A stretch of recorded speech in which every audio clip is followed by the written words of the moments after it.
Hi there. This is Talking Bucky Blues, Part 2. I'm Chris Crescent. In my previous video, I talked about the first two omnibuses of Ed Brubaker's run on Captain America. And this is Part 2, so I would like to talk about the next three. That is, Captain America Lives, The Trial of Captain America, and, finally, The Return of the Winter Soldier. I should say that as the stories go, they get wackier. This run started off gritty and dark and lots of intrigue and lots of suspense. By the time you get to the trial of Captain America, the wheels kind of come off and it becomes almost too silly at times. But I have good news for you. If you stick it out, Brubaker will try to bring things full circle as much as he can. And the final volume, The Return of the Winter Soldier, this is a pretty satisfying end to the whole epic story. So, you'll be rewarded if you can get through the weird middle wilderness period. It pays off. It does pay off. There will be some spoilers because I just can't really help it. But for the most part, I'll just be talking about some of the stories that I like, telling you a few of the characters and some of the random events. All right, that's enough jabber. Let's go.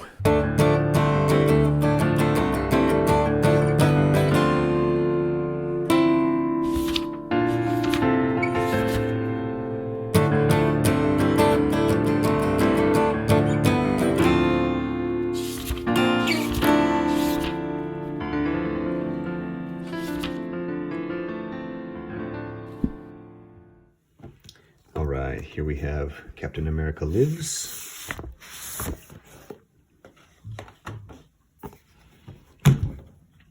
Pretty cool cover there. It's a great cover there. Times Arrow. This one starts off pretty strong. There's a flashback here to 1942 in Shanghai. Captain Bucky rescues a young Chinese scientist, Zhang Qin. Fast forward to 1968 in Beijing, and Professor Qin, as he's now known, has witnessed the amazing power of the Human Torch, and he has taken it upon himself to create a new kind of super soldier, which is the man with no face. He's an intangible warrior. So in 1968, Bucky goes to assassinate the professor, but he's stopped by the man with no face. And this story jumps back and forth between 1942, 1968, and the present day, when Bucky, as Captain America, is fighting the man with no face yet again. He seems just as ageless as Cap and Bucky are. Bucky figures out how to defeat him. Of course, how do you defeat someone who's intangible? Well, what hurts him? What even touches him? Of course, when he touches Bucky, that would be the moment that he becomes tangible. You know, mainstream American comics always have this kind of floating timeline where the characters never really change, they never really grow. I mean, they change a little bit in response to whatever's going on in the current events, but they're not really allowed to grow up. They're not really allowed to change in a fundamental way. If they are killed, then that's usually because of some kind of crossover event. And then a short time later, they're revived, they're revamped, they're retconned, they're re. Captain America is slightly different because his character has actually experienced the real passage of time, and Bucky Barnes as well, because they fought together in a war. And I think this is where Brubaker understands the characters very fundamentally, and he uses that very effectively in many of the stories. There's a lot of stories that deal with time. There's a lot of stories that deal with the pain of memory and the legacy, the idea of legacy, and how do you reconcile your past? How do you reconcile the tragedies and the terrible things that you've done with trying to be good and trying to find redemption? These are very epic themes, and Brubaker does it really, really well. Strangely enough, my favorite story in this collection is probably Days Gone By, which is a great title. It reminds me of The Walking Dead. This is actually about Bucky looking back on his life and thinking about all of his birthdays. And it's kind of sentimental, but I was into it. Especially when they show him as the young Private Barnes. So, of course, he's still processing the trauma of being the Winter Soldier. There were no birthdays then. Just assassinations. Going back to the floating timeline that I talked about earlier, of course, Captain America does have a floating timeline. You know, it's like 10 to 12 years before whatever the current time is, was when Cap was found in the ice and when he was revived into the current day. But he has this solid past where he and Bucky fought in World War II, and the events back then changed them. You know, they were able to grow and mature before flashing forward to the present day. And Brubaker has talked about this. He says in his mind, Bucky was probably 15 or 16 when he became Cap's sidekick. And so by the end of the war, he was probably 20 or 21. And so he does change. He does change by the end of the war. How did you spend your 20th birthday? Me? I was in a lab having blood work done, getting jabbed with needles by Dr. Erskine, having x-rays taken, basically being a lab rat. Now let's go to the bar and celebrate yours. Yeah, it's pretty rare, you know, in comics to have a character actually celebrate a birthday. I can't think of hardly any comics that deal with that because of the floating timeline and the kind of ageless quality of superheroes. I like this flashback here, occupied Poland, 1943. Steve, just wait, he's gonna love it. I don't think it's wise, Toro. We're behind enemy lines on a secret mission. But we can't let a guy turn 18 and not do anything. I'm afraid Steve is right, kiddo. We don't want to tip our hand to the Krauts. Well, I already got the matron to bake the cake and decorate it, so it's too late. What's too late? What's going on here? Oh, Toro. Nothing, there's nothing going on. Wait, did you say the matron? How did you tell her to decorate the cake? Steve, you're ruining it. A cake? Did you tell her Bucky's name? Yeah, of course. Damn. Hit the deck! And then here comes Master Man. And the matron ends up being part of the resistance. She works for the Nazis. That's a nice little birthday story that kind of turns everything on its head. This whole issue, I don't know, I really enjoyed it.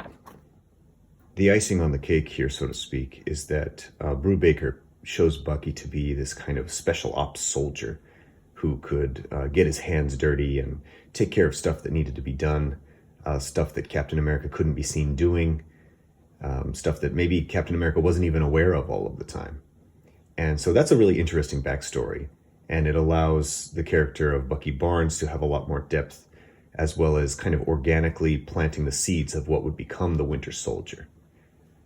So that's something to keep in mind when reading these stories as well. Here's an example. So the morning found us with Karpov's hand-picked NKVD squad hiding on the outskirts of Kronos, while our advanced scout cleared the way. Which is the real secret of what Bucky was. The official story said he was a symbol to counter the rise of the Hitler Youth. And there was some truth to that. But like all things in war, there was a darker truth underneath. Bucky did the things I couldn't. I was the icon. I wore the flag. But while I gave speeches to troops in the trenches, he was doing what he'd been trained to do, and he was highly trained. He wouldn't have been out there with us if he wasn't. So I think at the time when these comics were coming out, Brubaker was a little bit worried that people would be upset that he brought Bucky back, or the way that he brought Bucky back. But actually, it was this additional characterization that actually caused a lot of controversy. That Bucky was actually this kind of hardcore special ops soldier who was doing the dirty work. As much as I enjoy this whole series, I have a complicated feeling about this because I was fine with Steve Rogers dying. I mean, I was emotionally affected. I was fine with Bucky picking up the shield and the suit. But pretty quickly there's this turn that sort of cheapens and complicates the whole situation. And that happens in this Reborn storyline. This is a bit of a spoiler, so you can skip ahead if you want to. But basically, we find out that Steve Rogers was not actually killed. He was shot with a kind of weapon that makes him appear dead. Meanwhile, he's tripping. Tripping through time, that is. He's sort of reliving all of his memories and all of the important events in his life all over again. And he at first is confused, and then he slowly starts to realize what is happening. He is trapped in time. Watching Professor Erskine die all over again. Each of these reborn issues begins with a famous quote from a politician or a writer. This one from Thomas Jefferson. The tree of liberty must be refreshed from time to time with the blood of patriots. Gotta love Oscar Wilde. Patriotism is the virtue of the vicious. It's a really cool cover for Reborn number 5. Trapped in the ice again. How many times have I been here? So helpless. If only my eyes had been frozen shut all those years. Man, that's so freaky to think about, you know. His eyes were open all that time. He was like, I mean, you'd just go completely insane, wouldn't you? Namor arrives, as I know he will. But he doesn't know me. Doesn't see me. This is the angry Namor, lost in his rage again. If only he would look at me. If only he would see. But he doesn't. It's the same every time. Still, I try to shout through the thick ice before he throws me into the sea. Okay, Steve, what's going on now? This is wrong. Yeah, seriously. You're in the past, but it's like the Nazis took over America like 80 years ago. Uncle Skull wants you to die. This amazing splash page here with crossbones and like a million MODOKs. So as Steve Rogers battles Bucky, the two Caps fight on the steps of the Lincoln Memorial. Steve Rogers is also fighting Red Skull inside of his own mind, because Red Skull is inside of his mind, taking possession of him. And of course, after they fight the millions of MODOKs, Red Skull downloaded back into the robot body. I'm not going to spoil how this wraps up, but basically, Cap is back. But now what do you do? Because you have Steve Rogers and you have Bucky Barnes, both of the Captain Americas. There's this story, Red, White, and Blue Blood, which is a pretty cool vampire story. And it's actually drawn by the legendary Gene Colan, who worked on Daredevil when Stan Lee was still writing it, as well as my personal favorite, The Tomb of Dracula, among many others. And I believe this was his last comic that he ever worked on before he died. He was really old. Yeah, he's a guy from the old classic days, and he came back one more time. Ed Brubaker wrote this kind of one-off horror story. And it's pretty cool, actually. I really enjoy this. And then, of course, there's the extras in the back. All right, let's check out the Trial of Captain America. This one is my least favorite of the whole Brubaker run. It has its moments, but overall it's kind of hit and miss. Let's take a look here.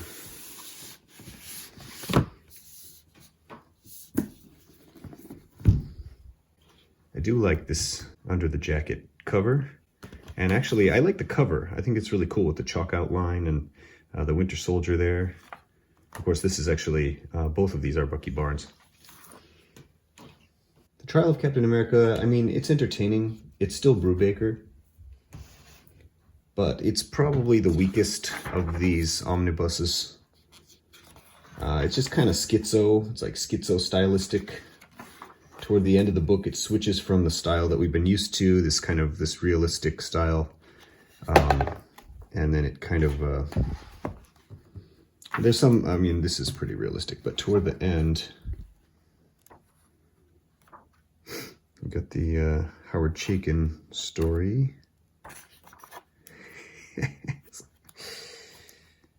The stories are pretty good. I mean, you know, but the art, it just is kind of all over the place.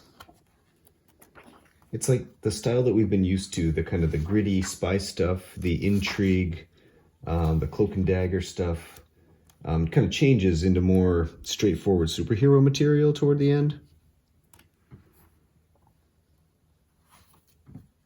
And it seems kind of thin. It doesn't really connect. Overall, I found this part of Brubaker's run to feel kind of out of place, partly because it doesn't reference much of what came before. And I mean, I guess it's good if you're a new reader. It's just like a whole bunch of one-offs. But if you've been following Brubaker's stories and the effort that he put into building up this epic tale, it's a bit of a letdown, I guess. I mean, it's not terrible. It's fun. But I guess I was looking for more of that, the previous storyline to connect a little more. I like how he gives Falcon a lot of screen time, though. And it asks the question, now that Steve is back, who should wear the costume? Must there be a Captain America? And the question is, who should wear the costume? Should there be two caps? Or, as Luke Cage says here, yeah, kid, you could be Captain America Jr., hehe. And then Natasha says, you're not helping at all. Just kidding. And then she says, seriously, there were two Iron Mans for a time. Would you say Iron Mans or Iron Men? I mean, I guess this is Marvel's answer right here. Iron Mans. So why is it out of the question? It just is, Nat. Face it, there's only one Cap.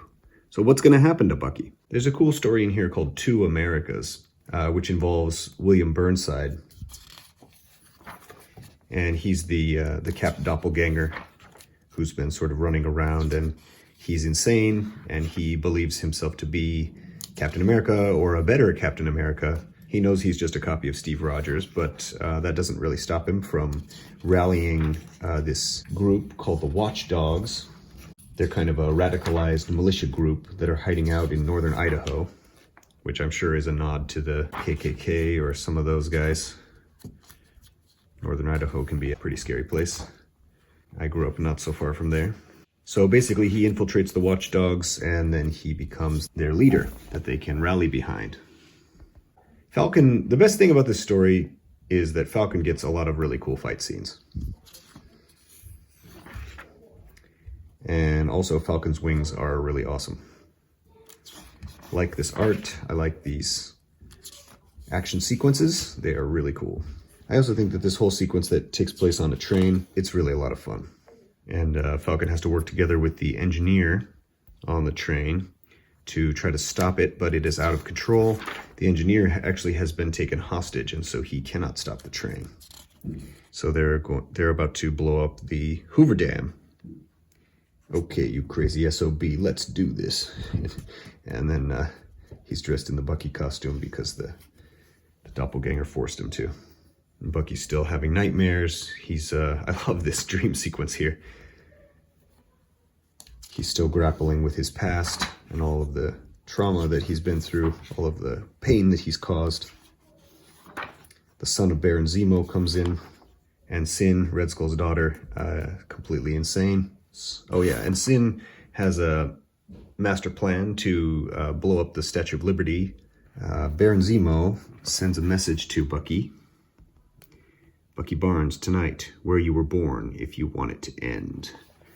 But Bucky kind of misunderstands exactly what that means, where you were born. So he decides to go to Fort Lehigh, which is where he first met Captain America and became the sidekick. But Zemo tells him, you're wrong. And he dramatically recreates the event that birthed the Winter Soldier. And Machinesmith, if you remember the Machinesmith, he comes in with his toys, and he basically shrinks Steve Rogers back to his pre-Super Soldier Serum self and removes his special abilities. As cheesy as some of this was, I was kind of into it. This is not the first time that Steve Rogers has had his powers removed, but the cool thing here was that he remembers his training. So just because he doesn't have the Super Soldier Serum anymore doesn't mean he can't fight. So he's up against these gigantic guys who are themselves injected with some kind of Super Soldier Serum, but he's able to fight them off. using his wits and his knowledge of combat, using everything around him to take him down. So that was actually really cool. And also there's really goofy sequences like this. The main event here is the trial of Captain America, that being Bucky Barnes, not Steve Rogers. So basically Bucky Barnes' past as the Winter Soldier is leaked to the media, and they sensationalize it, and it's on all channels 24/7, and the public begins to resent him. And of course there is outrage, as you might expect. So even President Obama and Hawkeye turn on him. Look, at least tell me he didn't whack JFK or anything. Don't be ridiculous. That was the CIA. Kennedy was a squirrel. Oh, okay. So Bucky decides to turn himself in. Bucky tries to exercise patience while in prison. He calls upon his inner Steve to be patient, which is kind of funny. And meanwhile, Steve Rogers hires a good lawyer, Bernie Rosenthal. She's going to try to defend him against all odds. There's this really cool scene where Dr. Faustus demonstrates what it's like for someone who is completely under mind control and has no control of themselves and no memory of the events. None of us notice what he's doing at first. There's just a subtle modification in his voice. It's a bit like hypnosis, but with none of the restraint. A hypnotist could make you bark like a dog or dance around. That's how good Faustus is. But I could tell you to grab that gavel and attack the bailiff. And you would do it because I said so. Towers, what are you? Stop this! Hey! Enough. And then the judge gets angry, and Faustus says, I was merely making a point. So after that, everything gets a little bit weird. Bucky is exonerated in the USA, but for some reason, the Russians come forward, and they claim him for crimes he committed as a Winter Soldier. So he gets extradited to Russia, and he gets imprisoned in a gulag. This one felt a little thin to me. It's like an echo of the international intrigue that made his earlier stories special. But overall, the different pieces don't seem to connect and build quite the same way as they used to. This guy, of course, got the titanium arm there. One of the titanium men. This is where the story's divided into the three separate parts. You have Black Widow, Flash to Cap as a super soldier, and of course the art style is different artists drawing these here. Agent 13, Sharon Carter's story. It has the unusual collaboration of Butch Guice, Mike Deodato, and Chris Samney, all of whom contribute to each section. Bucky being tortured in the gulag and having nightmares. This is still better than what comes next, even though you got the unicorn there. So silly. Unicorn, unicorn, unicorn. It's after this Russian sequence that the wheels really begin to come off.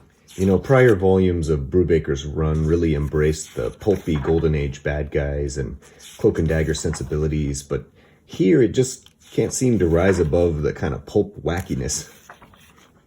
And then in the final pages, the title is relaunched. This is Madam Hydra. So toward the back, you have this storyline, American Dreamers, which is the relaunch. Captain America issue number 1, and kind of tries to reset everything, but I don't know. It's an okay story. It's very much the kind of the older superhero-y style. And I couldn't help but miss, you know, the good old days. That's probably why this volume is my least favorite. All right, moving on to the final volume, Return of the Winter Soldier. I'm not crazy about this cover, but I do have to say that the art on board, as they say, is probably my favorite, actually. I love this. So simple and so striking, which is a 5-part story. This is such a great origin story, the perfect origin story for Bucky Barnes, talking about how he became an orphan and his relationship with his father and how he was conscripted into the military and the trouble that he gets into, and this would have been a great prequel, I think, in the movies. You know, of course, you don't have to keep Bucky as young as this, because in the movie, Steve Rogers and James Buchanan Barnes were the same age. But, you know, this could have been used, I think. I really think they could have made a cool, like, spin-off or prequel telling James Buchanan Barnes' origin story. It's really funny. They're watching the actors portraying themselves on the screen, and he's complaining about the bad acting, bad writing. There's a weird and wacky adventure where they actually go to the circus, and it's silly, but it's of the time. And I love, this is my favorite line from this story. "Okay, trapeze terrorists, where are you?" Love it, love it. This circus part kind of reminded me of Tug McTaggart, Circus Detective by Phil Craven. "Tug, please, you must help me. It's Pharaoh. He's Egyptian? Dead." And if you can tell me what anthology this is from, well, you have my ultimate respect.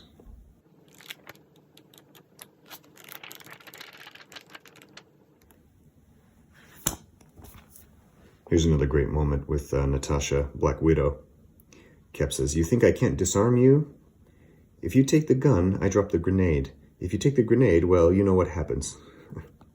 So cool. The next story in here is called Old Wounds. And this one is kind of interesting. It involves Will Naslund, who is the second Captain America, and the grandfather to Will Naslund III. So this is Fred Davis. He's an elderly man now, but he was the second Bucky to Will Naslund's Captain America. And Steve Rogers is investigating some history here. I think this story would have probably meant more if I'd ever read a Golden Age or Silver Age Cap story. But the idea of the android Atom 2 and now Atom 3 is pulpy good fun. Atom 2 was Phineas Horton's next attempt at making a synthetic man after creating the Human Torch, Jim Hammond. But Atom 2 began creating its own android army, of course. You can tell how much Brubaker loves to dig back into the Golden Age stories, because he makes the Torch like a central part of the story, and he often references him in the context of the Invaders. The Human Torch, unlike his peers, Captain America and Namor, has had a small presence in modern comics, and by the 1950s had pretty much fallen into obscurity. In 1961, Jack Kirby and Stan Lee repurposed his name and his powers for Johnny Storm of the Fantastic Four. So Brubaker obviously showing love to the Golden Age. One thing I should probably mention is Fear Itself, which is a crossover between Thor and Captain America. Not much of that is collected in here. And this one it almost kind of seemed like Hellboy's origin story in a way. You have the Nazis kind of playing around with old grimoires and trying to summon something from the other side, if you will. But instead of summoning Hellboy, they sacrifice a bunch of Atlanteans, and then they get this giant blue troll guy. Kind of looks like a frost giant. In the later pages, you'll see Dr. Doom again. There's also a giant gorilla. I don't want to spoil too much of this, but basically something happens to Bucky, and people think that he's dead or he's gone, and he now can sort of go back underground and become the Winter Soldier again. You can see he says, "I have work to do, and it has to be done in the shadows." So I love that line. The end of this run really saves the whole storyline, in my opinion, because you have those wonderful flashbacks and the kind of goofy pulp stuff at the beginning, the great origin story, and then the kind of this kind of stuff. And then it really gets back to the first volume and that kind of spycraft and intrigue and sneaking around in the shadows. And the art also improves dramatically, where it gets back to that feel that they had in the first one. Brubaker really tries to bring Bucky and to some degree Black Widow full circle and really kind of finish the run on a high note. And I think that he does a really good job. I'm not going to talk about the end of this, but it really comes back to the feel and the excitement that I had when I was reading the first volume for the first time. And when I got to this one, I thought, oh, finally, like it feels like the run that I was enjoying and that I had fallen in love with. And it really is a pretty satisfying conclusion, all things considered. Oh, look, there's Wolverine, too. All right, that's about all I've got. I just wanted to make a case for these comics over the Captain America 4 movie. I've talked to several people who were kind of disinterested or apathetic about the new movie coming out. And so I felt like I wanted to make a video for anyone who, you know, if you feel like, oh man, Captain America, I remember that movie. I kind of want to watch The Winter Soldier again, but like I've seen it so many times. Well, check out these comics if you never have. You'd be surprised how many people don't even know the source material of where they got all that stuff in the movie. These comics are great, so I just really wanted to make a little video to recommend that. One more thing. If you have read the Ed Brubaker run of Captain America and you have enjoyed it, this next recommendation is completely different, but at the same time, I also really enjoyed this one. There's a lot of good Captain America stories. There's not that many great Captain America stories. There's a lot of good ones. This one I also thought was pretty damn good. This is Rick Remender's Captain America, where he's trapped in Dimension Z, and he is a man out of time. He doesn't even really know who he is, or he kind of starts to lose his identity a little bit. And actually, at the end of this one, you can see Falcon pick up the shield. So I don't think they drew too much from that for the new movie, but you know, anyway, if you like Falcon being, you know, the new Cap with his shield, then this one's for you. Okay, that's all I've got. Thank you so much for watching. I'll see you again.